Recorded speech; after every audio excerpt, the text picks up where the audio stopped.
Everyone loved Sophia Bennett. She had the brightest smile in the room, the loudest laugh, the most confident walk. She wasn't just popular. She was unforgettable. People felt lucky to be noticed by her. And Sophia loved that. Not the people, the attention. Because attention was the only thing that made her feel worthy. Then she met Daniel Reed.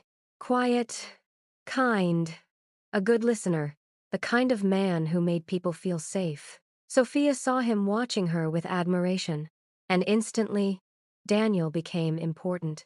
Not because she liked him, but because he admired her. Within days, she texted him constantly. "You're the only one who understands me. I've never felt this connected to someone." Daniel felt special, chosen. He didn't realize he had just stepped onto a stage where Sophia was the only lead actor. How did Sophia become like this? As a child, Sophia grew up with a mother who lived through her. Smile properly. Don't embarrass me. You must be the best. Her feelings never mattered.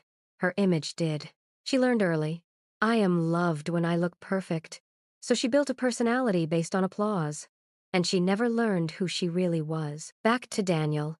The first month felt magical. Sophia posted pictures with him, showed him off, praised him in front of friends. But in private, things were different. She criticized how he dressed, mocked his hobbies, compared him to other men, then smiled sweetly and said, "I'm just helping you improve." Daniel started changing himself for her, without realizing he was disappearing. This is how narcissists control. Not with shouting, but with subtle erosion of your self-worth. One evening, Daniel said, "I feel like I'm never good enough for you." Sophia laughed softly. "That's because you're not trying hard enough." Daniel apologized for expressing his feelings. Sophia didn't lack emotions. She lacked empathy. She could see Daniel hurting. She just didn't care. Because in her mind, his job was to make her shine. Then came the party. Sophia ignored Daniel the whole night and flirted openly with others. When he confronted her later, she said, "You're so insecure. That's your problem, not mine." Daniel began doubting himself, his confidence, his reality.